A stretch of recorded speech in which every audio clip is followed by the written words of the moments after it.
आप देखें कि गाज़ा पे भीषण अटैक कर रहा है इजराइल। और गाज़ा में लोग खाने के लिए कुछ भी नहीं है, रेत खा रहे हैं। वहाँ के बच्चे आप देखिए कि रेत खा खा के लोग जिंदा हैं। ठीक है, उन्होंने जो कर्म किया बहुत बड़ा दंड दे दिया इजराइल ने, लेकिन अब इजराइल को भी सोचना चाहिए कि वो भी इंसान है, मारे नहीं।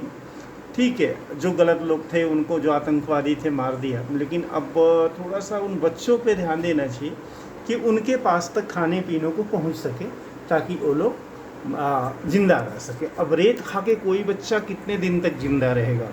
अब मार्च 2025 के बाद कब्जा किए गए इलाकों को खाली करना होगा इजराइल के द्वारा, चूँकि हमास ने ये शर्त रखी है। अब दोनों में सीज फायर होने वाला है। गाज़ा में अब देखिए कि 24 घंटे में 78 मौतें हुई हैं। इतनी ब्लास्ट कर रहा है इजराइल, क्योंकि इजराइल, आप देखिए इजराइल की भी गलती नहीं मानी जाएगी, क्योंकि ईरान के जो प्रॉक्सी हैं इन लोगों ने गलत किया था। हमास ना वहाँ आतंकवादी घटना करता है इजराइल पे, और ना ही पूरा गाज़ा का सर्वनाश होता, और ना ही यमन में हिजबुल्ला मारा जाता।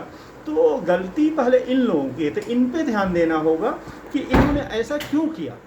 अगर कोई भी देश है वो शांति से रह रहा है, तो आप अगर उस देश के अंदर आतंकवादी घटना का बार बार ये कर रहे हैं, तो वो आपको प्रतिशोध तो लेगा ही।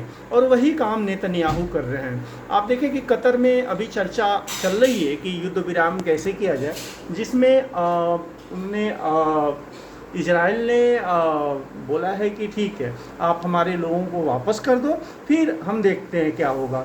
और फिलाडेल्फी कॉरिडोर पर पूरी तरीके से नियंत्रण है इजराइल का, और अमेरिका चाह रहा है कि जो गाज़ा का एरिया है वो उसको दे दिया जाए, ताकि वो डेवलप करे। ट्रंप का यही प्लान है। और वहाँ से इन लोगों को इंडोनेशिया या किसी और कंट्री में, साउथ अफ्रीका के किसी भी कंट्री में इन लोगों को भेज दिया जाए, ताकि जो लोग यहाँ रहते थे वो लोग नहीं रहें, और अपने अनुसार उसको गाज़ा को अमेरिका बसाए, और वो अमेरिका के अंदर ही होगा।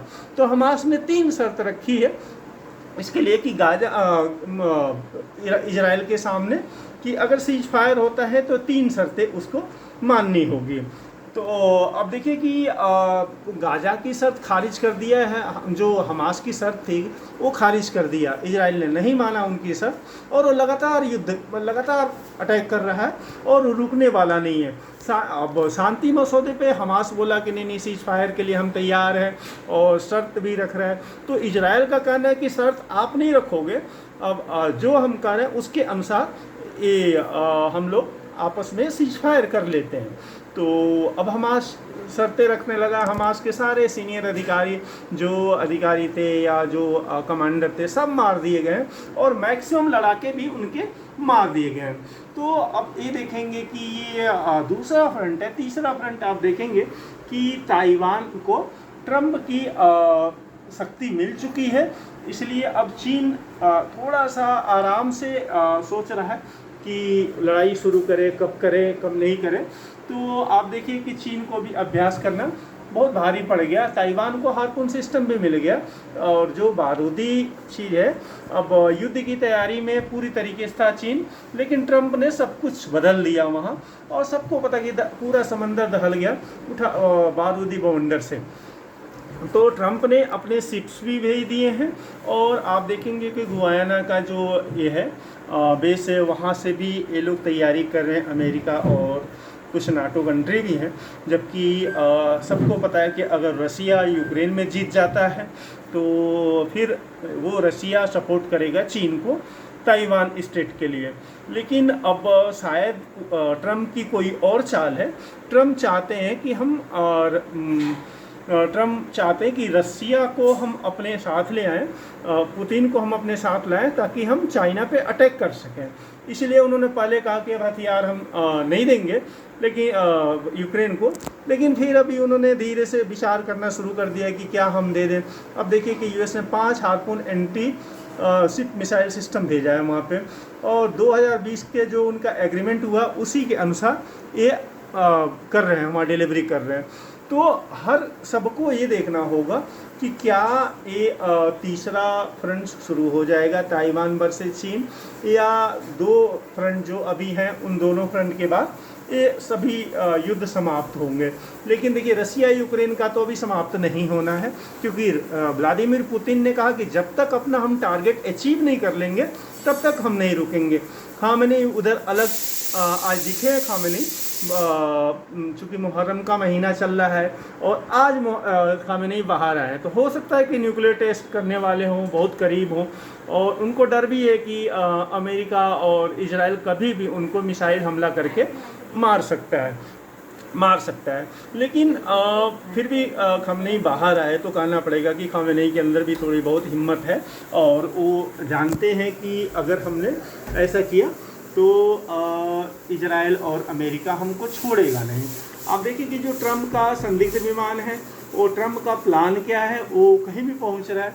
और अभी तो अमेरिका चाह रहा है कि अपने B2 को हम रिटायर्ड कर दें, ताकि B2 को रिटायर्ड करने के बाद वो थोड़ा सा आगे बढ़ सकते हैं। तो अब ट्रम्प का कुछ नहीं कर सकते, जहाँ वो तो बिजनेसमैन हैं, कब कहाँ खड़े रहेंगे। आज स्थिति ये हुआ कि एलन मस्क भी खड़े हो गए कि अब अमेरिका पार्टी बनाने जा रहे हैं, जो ट्रम्प के सबसे बड़े सहयोगी, और उन्हीं की वजह से ट्रम्प जीते भी हैं चुनाव, क्योंकि सारी एजेंसियां यही करती हैं। लेकिन ट्रम्प इंसान के रूप में तो ठीक है, बस वो बिजनेस सोच हर जगह रखते हैं, वही चीज़ थोड़ा सा देखना पड़ेगा। और आज US जो फाइटर प्लेन्स थे, उन्होंने आप देखेंगे कि चाइना के फाइटर प्लेन को खदेड़ा है वहाँ से।